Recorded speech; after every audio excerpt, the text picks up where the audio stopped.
The shapeshifter move. Let's say you're talking to someone. It could be a job interview or a date. So you are trying to have a good conversation, but you have no idea what version of yourself you're supposed to be right now. Your whole personality is just kind of buffering. Like, do I go full confident or keep it chill and mysterious, but also you don't want to look awkward? So here's a cheat code for such situations that's honestly kind of sneaky, but also stupidly effective. It's called the shapeshifter move. In simple terms, just copy the person you're talking to without making it weird.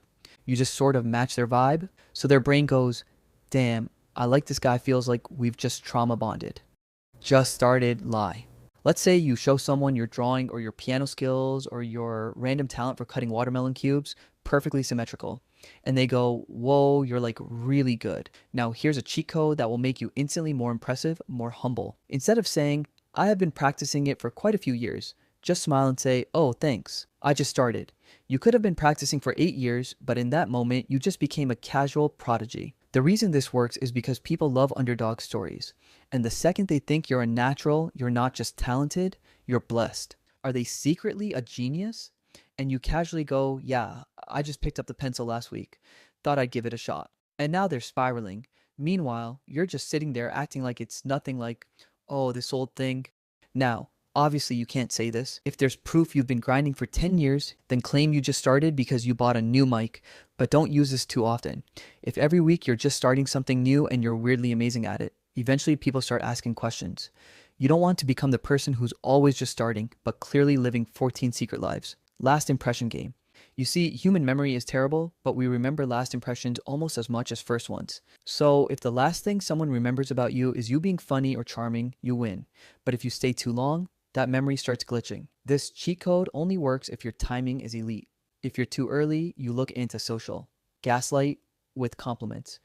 Let's say your roommate finally cleaned the dishes after 2 weeks and you go with something like, wow, you're so responsible today. It sounded nice, but they felt the sting. You can do this when you're annoyed but don't feel like arguing. It's the cleanest power move because it's wrapped in sugar. But warning, don't use on people who cry easily, because some people can't handle this kind of spiritual gaslighting. So be strategic. Use this power on people who can take it or deserve it. The main character pause. You're mid conversation with someone. Maybe the other person just said something stupid, but instead of arguing or correcting them, just pause and look at them. It makes the other person feels like you are really smart and powerful. They feel like you were thinking some deep shit in your mind. That silence creates pressure, not because you're trying to be mean, but because it forces the other person to sit with their own words. And most people don't like hearing themselves that clearly. A pure busy trick. You're sitting at a cafe, you're alone, and you suddenly feel that awkward pressure. Do I look lonely? Should I fake text someone? So for such situations, let me introduce you to our next cheat code. Here's what you can do. Scroll your phone, but occasionally nod like you're getting stock market tips. Every 30 seconds, furrow your brow and whisper, that's interesting. No one will interrupt. Now, these cheat codes aren't meant to look fake or anything. It's just a way to avoid that awkwardness.